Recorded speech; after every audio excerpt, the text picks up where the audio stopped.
Stanley, is that you? Hold on, sweetie. Sorry to keep you waiting. I'm just pulling the bread out of the oven. All right. Okay, there we go. All right, now, I want you to come in and tell me all about your day. Gotcha! Oh, come on. Did you actually think you had a loving wife who'd want to commit their life to you? I'm trying to make a point here, Stanley. I'm trying to get you to see something. Come inside. But Stanley just couldn't do it.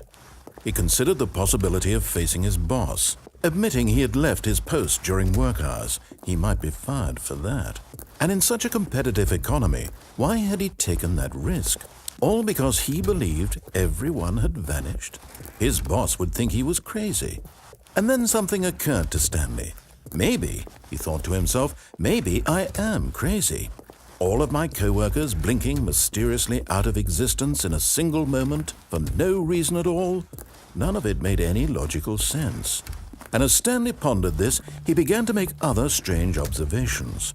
For example, why couldn't he see his feet when he looked down? Why did doors close automatically behind him wherever he went? And for that matter, these rooms were starting to look pretty familiar. Were they simply repeating? No, Stanley said to himself, this is all too strange. This can't be real.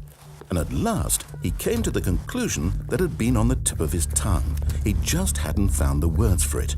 I'm dreaming, he yelled. This is all a dream.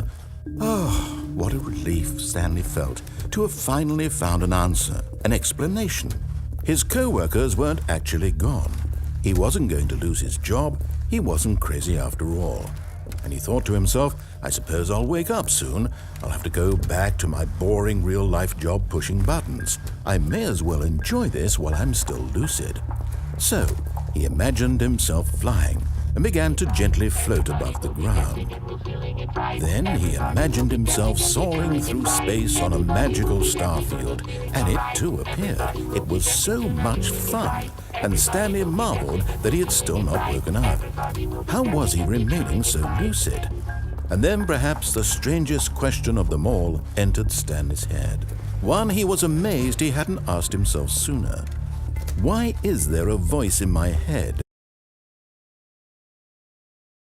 I have an office. I am real. Please, just someone tell me I am real. I must be real. I must be. Can anyone hear my voice? Who am I? Who am I? And everything went black.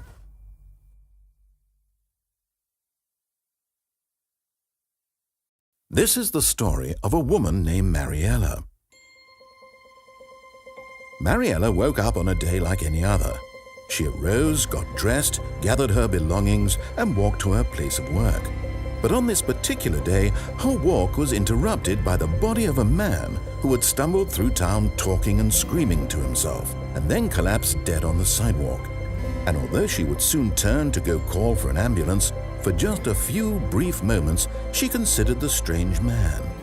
He was obviously crazy. This much she knew. Everyone knows what crazy people look like. And in that moment, she thought to herself how lucky she was to be normal. I am sane. I am in control of my mind. I know what is real and what isn't. It was comforting to think this, and in a certain way, seeing this man made her feel better.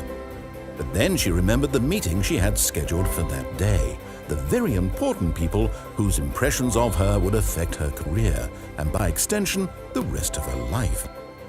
She had no time for this, so it was only a moment that she stood there, staring down at the body. And then she turned and ran. Leaf, who orchestrated this? What dark secret was being held from him? Stanley was in such a rush to get through the story as quickly as possible, he didn't even have a single minute to just let the narrator talk.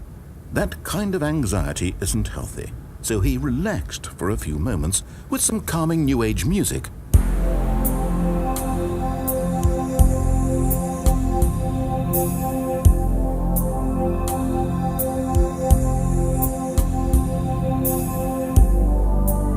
Feeling soothed and rejuvenated, Stanley calmly walked forward into the opened passageway.